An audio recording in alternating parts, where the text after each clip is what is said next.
Christmas is a time for closeness, and closeness is what Norelco razors are all about. The shiny new silver rotary razors in cord and rechargeable models with 36 blades, 9 closeness settings, and no gotchas. And the Ladybugs, the ladies' razors that really work. And the Ladybug Salon, a ladybug razor plus 11 grooming attachments. Norelco, even our name... Hey, Dasher, I need stocking stuffers. Send down the Milton Bradley Travel Games. You sank my battleship. Dasher. Yahtzee. Prancer. Milton Bradley Travel Games. Now hotshot basketball and baseball and crocodile dentist. The perfect stuff Connect 4. for stockings.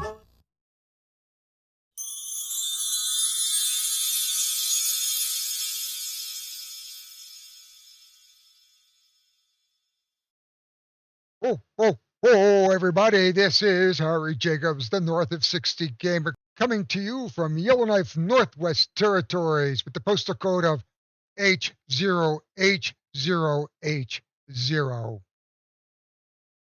Okay, maybe not exactly that postal code, but we are here today to talk about Christmas and gifts that go under the tree, specifically games. We've talked about the first 4 games of Christmas.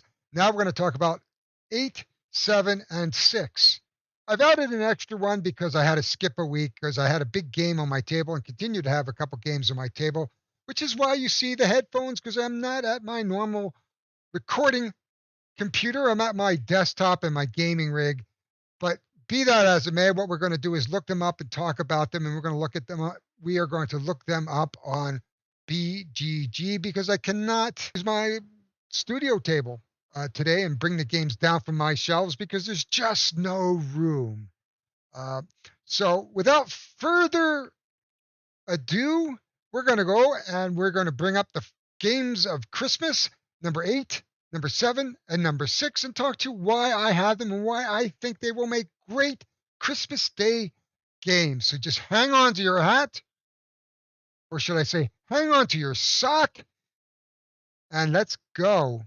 Here we are at Board Game Geek, and we are looking at one of my favorite filler games, Copenhagen. It is a polynomial game in which you will fill up a facade with polynomial shapes that you recruit using a mechanism similar to Ticket to Ride. As you fill up your facade, you will gain points for creating rows and columns, and you will get some bonuses as well.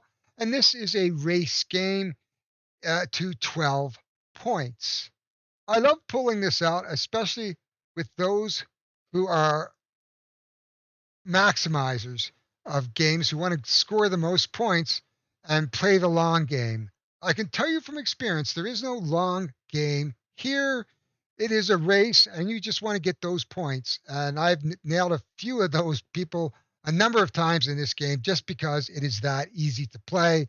And there's nothing more than basically collecting cards, playing your cards, taking up your tiles, filling up your window or your facade for your building.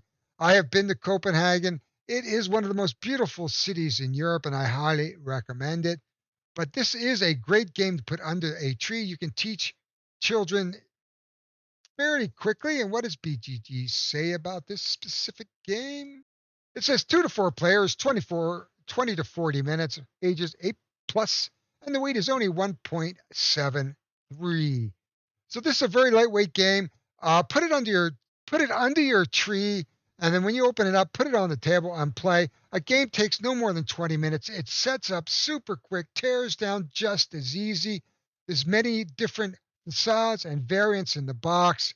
This is a good purchase. I highly recommend Copenhagen.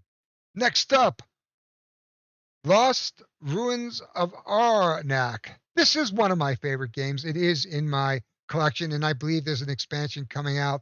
I don't know when it's going to hit North America. I believe some of it was available in Essen, but I can't tell you for sure. This is a toss-up between Dune and Lost Ruins of Arnak. Dune Imperium and Lost Ruins of Arnak are very similar games, but there's a fun factor to Lost Ruins of Arnak, which gives it an Indiana Jones-like feel when you're playing as you discover different artifacts and do research in the jungle as opposed to try to be nasty to your neighbor in Dune as you try to control the spice and the armies. Both have deck building mechanics, but basically what you're trying to do is, but basically this is a Euro style game with some deck building elements in which you're going to do resource management. You're going to explore sites. You're going to fight a few monsters. You're going to go up on a research track, and there's different ways of gaining points, all to see who is the best archaeologist, or in my case, I like to think it's Indiana Jones, and this is a Czech Games edition. This is a great game. I think it belongs under the Christmas tree. It is a little bit more complicated for the kids. I would not recommend it for anybody probably 12 and under. We could go back and take a quick look at what is being said about this. It is dun, dun, dun, dun. 1 to 4 players. There is a solo mode, and it's quite good. 30 to 120 minutes. Ages 12 and up, and it's a 2.86 out of 5. I don't think that weight's really that high. It's probably closer to 2.5, 2.6. I wouldn't say it's a medium weight game. It is not a complicated game at all. You can teach it, and usually in a round or two, people get it. So this is a fun game. Now, the last game I have today is I've just learned it, and I think that for the number 6 slot, this is a good Christmas game. And if you're looking for a dungeon crawler, Paper Dungeons. Now, 401 Games is out. It was $23.36. I think they recommend this for 12 and up. I personally think you can go 10 and up. 1 to 8 players, great for around the Christmas tree, and great to get on the table. It takes about 30 minutes, if that. It is a roll and write game from Leandro Pitres. I love saying that name, and it's quite well done. It's a basic roll and write. Comes with 100 sheets. You give everybody sheets. You roll a dice, and you have a common pool of a dice. Each one of you have separate goals. You can accomplish things first and get some extra points, and you can go about your business in a common dungeon, much like any other roll and write. There's a specific, say, cartographer. This has elements of cartographer in here, but it's not a polynomial game at all. It's really, you enter the dungeon, you travel through it, you get to level 3, the level 3 monster, and then by that time, it's only 10 turns wrong. This is only an 8-turn game. It's a great little filler. You can put it on the table. The whole family can play, from the 12-year-old right up to granny and grandpa. I love games, so I would certainly play. And this is a great game from Meeple BR, and it's a dungeon scrawler. These seem to be becoming very, very popular. Those are the 3 games that I have selected. Number 8 being Copenhagen, number 7 being Lost Ruins of Arnak, and number 6 being Paper Dungeons.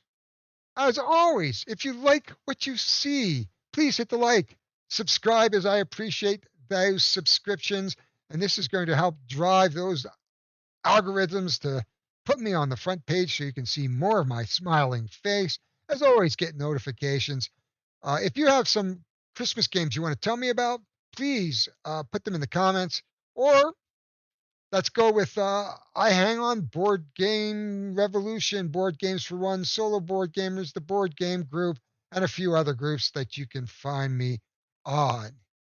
Unfortunately, as I said today, these are in my collection. I just can't get to my table because of a game that is ongoing that I'm taping over a few days. So this is Harry Jacobs. I am the North of 60 Gamer. This is the North of 60 Gaming channel, and I thank you for watching this installment of the 12 Games of Christmas, numbers 8 through 6. Merry Christmas and have a happy holidays. We'll be back at you with a couple more games next week.